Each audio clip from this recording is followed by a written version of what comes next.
కర్ణాటకలో మహిళలపై లైంగిక వేధింపుల ఆరోపణల కేసులో విదేశాలకు పారిపోయిన ప్రజ్వల్ రేవణ్ణ వీడియోని విడుదల చేశారు.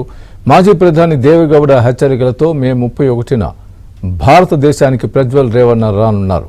సిట్ విచారణకు సహకరిస్తానని, తనపై రాజకీయంగా కుట్ర చేశారని ప్రజ్వల్ ఆవేదన వ్యక్తం చేశారు. ఆధారాలు లేని అభియోగాలు తనపై మోపారని అన్నారు. ఎలాంటి విచారణకైనా సరే తాను హాజరవుతానని వీడియోలో స్పష్టం చేశారు. ಏನು 26ನೇ ತಾರೀಕು ಚುನಾವಣೆ ನಡೀತು. 26ನೇ ತಾರೀಕು ಚುನಾವಣೆ ನಡೆದಂತ ಸಂದರ್ಭದಲ್ಲಿ ಅವತ್ತು ನನ್ನ ಮೇಲೆ ಯಾವುದೇ ರೀತಿ ಒಂದು ಪ್ರಕರಣ ಆಗಲಿ, ಯಾವುದೇ ಒಂದು ಕೇಸ್ ಆಗಲಿ ಏನೂ ಇರಲಿಲ್ಲ.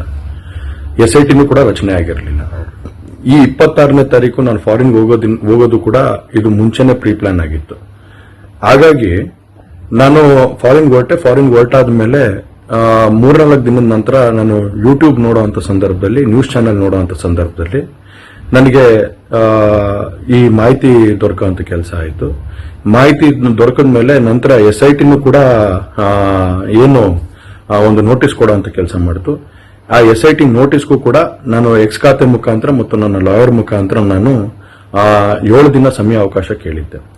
7 ದಿನ ಸಮಯ ಅವಕಾಶ ಕೇಳಿದ ಮೇಲೆ ಕೂಡ ಅದು ಮಾರನೇ ದಿನನೇ ಏನು ಕಾಂಗ್ರೆಸ್ನ ಹಿರಿಯ ನಾಯಕರಾದಂತಹ ರಾಹುಲ್ ಗಾಂಧಿ ಅವರು ಮತ್ತು ಹಾಗೂ ಎಲ್ಲ ಹಿರಿಯ ನಾಯಕರುಗಳು ಏನು ಓಪನ್ ವೇದಿಕೆಗಳಲ್ಲಿ ಈ ಒಂದು ವಿಚಾರಗಳನ್ನ ಪ್ರಚಾರ ಮಾಡೋದಕ್ಕೆ ಪ್ರಾರಂಭ ಮಾಡಿದ್ರು, ಚರ್ಚೆ ಮಾಡೋದಕ್ಕೆ ಪ್ರಾರಂಭ ಮಾಡಿದ್ರು, ಒಂದು ರಾಜಕೀಯದ ಪಿತೂರಿ ಮಾಡುವಂತ ಕೆಲಸನ ಮಾಡಿದ್ರು.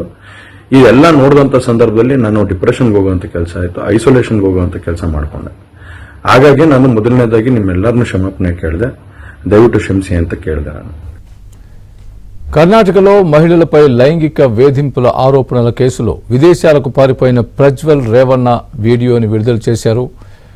మాజీ ప్రధాని దేవగౌడ హెచ్చరికలతో మే 31న భారతదేశానికి ప్రజ్వల్ రేవణ్ణ రానున్నారు. సిట్ విచారణకు సహకరిస్తానని, తనపై రాజకీయంగా కుట్ర చేశారని ప్రజ్వల్ ఆవేదన వ్యక్తం చేశారు. ఆధారాలు లేని అభియోగాలు తనపై మోపారని అన్నారు. ఎలాంటి విచారణకైనా సరే తాను హాజరవుతానని వీడియోలో